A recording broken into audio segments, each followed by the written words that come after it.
ఓం హ్రీం భైరవి క్లాం హ్రీం స్వాహ. నమస్తే. చాలా మంది మీరు చూస్తుంటే జ్యోతిష్యం చెప్పేవాళ్ళు శని గురించి, రాహు గురించి ఒక్కొక్క 1 hour మాట్లాడతారు. గ్రహం గురించి మాట్లాడతారు. కానీ ఇది జ్యోతిషమా? జ్యోతిషం గురించి 1 hour మాట్లాడడం కాదు, మన లైఫ్ లో జరిగిన విషయాలు చెప్పాలి కదా. ఇప్పుడు మీరు ఒక జాతకం ఇస్తారనుకోండి ఒక జ్యోతిష్యుడికి. తను మీ జాతకం చూసి ఫస్ట్ మీ లగ్నం ఏదిని కనిపెట్టాలి. ఎందుకంటే ఒక రాశిలో చాలా మంది పుట్టి ఉంటారు కదా. ఇప్పుడు న్యూమరాలజీ చెప్తూ ఉంటారు కదా, న్యూమరాలజీ ఎందుకు అక్యురేట్ కాదు, నిజం కాదు అంటే, ఒకే డేట్ లో చాలా మంది పుట్టి ఉంటారు, ఒకే రాశిలో చాలా మంది పుట్టి ఉంటారు.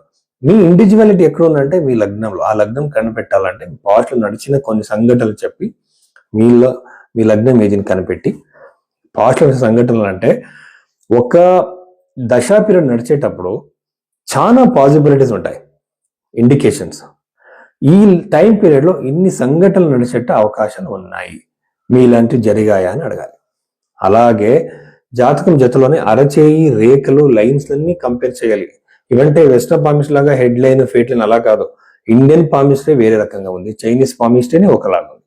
ఇవన్నీ కంబైన్ చేయాలి, ప్రశ్న శాస్త్రం చూడాలి. అవన్నీ చూసి అప్పుడు మీ లైఫ్ లో నడిచిన పాత ఈవెంట్లు చెప్పి లగ్నం చూసి ఫ్యూచర్ ఈవెంట్ చెప్తే మనకు నమ్మకం వస్తుంది.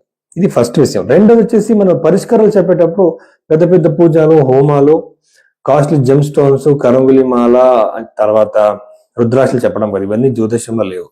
జ్యోతిష్యంలో ఎన్నో విషయాలు లేవు. కాళసర్పం దోషం గురించి లేదు, అలాగే కుజ దోషం గురించి కూడా ఎన్నో గ్రంథాల్లో లేదు. బృహత్పరాశర ఓరాశాసనంలో చెప్పిన రెమెడీస్ ఏంటంటే మంత్ర జపాలు, దానం అది మీరే చేసుకోవచ్చు, ఎవరైనా చేసుకోవచ్చు.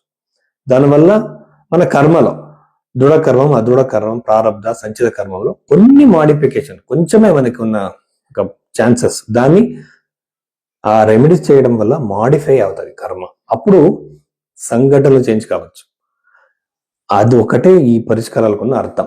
సో ఇలా చెప్పాలి, కానీ కాస్ట్లీ పూజలు చెప్పి డబ్బు తీసుకోవడానికి జ్యోతిషం చెప్పడం కాదు. సో నిజమైన జ్యోతిషం ఇలా ఉంటుంది. ఇలా మీ జాతకం చూడాలంటే టైం పడుతుంది, ఓపిక మీకు ఉండాలి. అలా చూపించడానికి మీరు భైరవి ఆస్ట్రోలో అన్ని మీరు కన్సల్ట్ చేయొచ్చు. జాతకంని టైం తీసుకొని చూసి మీ దగ్గర నేను మాట్లాడతాను. వృషభ రాశి 2026 ఏప్రిల్లో వృషభ రాశిలో పుట్టిన వాళ్ళకి జరిగిపోయే పాజిటివ్ నెగిటివ్ విషయాల గురించి మనం చూద్దాం. ఫస్ట్ నాకు అనిపించేది ఏంటంటే చతుర్థ భావం. చతుర్థ భావం అంటే 4వ భావంలో ఉన్న పాపగ్రహాలు కేతు, రాహు, బుధుడు, అంటే గురుగ్రహం కాదు కుజగ్రహం, ఇవన్నీ కూడా చతుర్థ భావాన్ని చూడడము ఏం చేస్తుందంటే ప్రాపర్టీ రిలేటెడ్ మీకు డిస్ప్యూట్స్ వచ్చే అవకాశాలు ఉంటాయి. ఇది ఒకటి. రెండోది వచ్చేసి ఒక ప్రాపర్టీ మీరు కొంటారు, దానివల్ల దాని వాల్యూ ఎక్కువయ్యే అవకాశాలు ఉంటాయి ఒక్కొక్కసారి చతుర్థ భావం. కానీ ఇది 11th house లో ఉండడం, చతుర్థాధిపతి 11th house లో ఉండడము, ఇవన్నీ కూడా ప్రాపర్టీ చేయడానికి, ల్యాండ్ కొనడానికి, ఇల్లు కట్టడానికి అన్ని అవకాశాలు క్రియేట్ చేస్తారు అనమాట.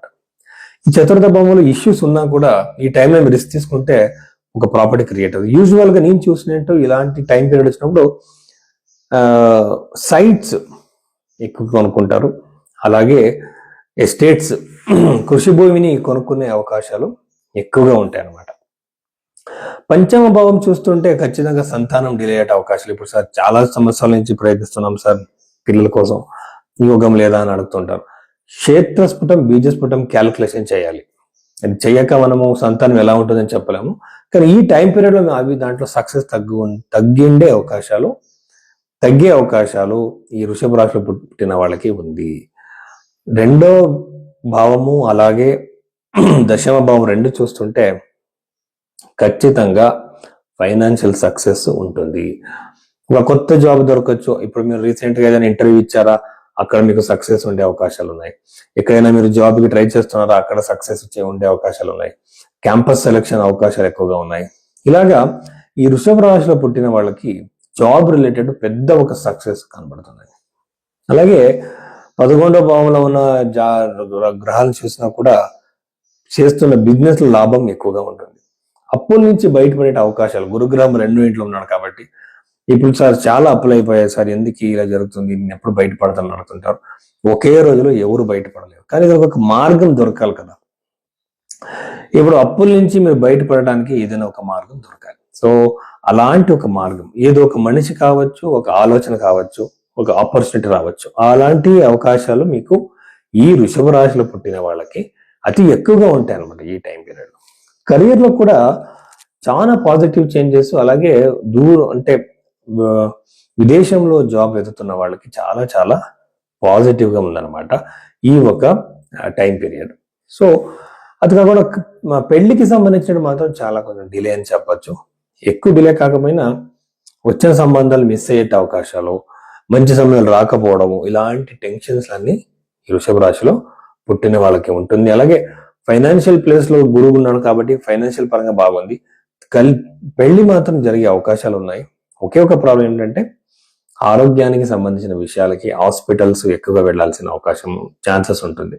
యూజువల్ గా ఇలాంటి కాంబినేషన్ ఉన్నప్పుడు ఆ హాస్పిటల్కి ఎక్కువగా వెళుతూ ఉంటారన్నమాట వృషభ రాశిలో పుట్టిన వాళ్ళు.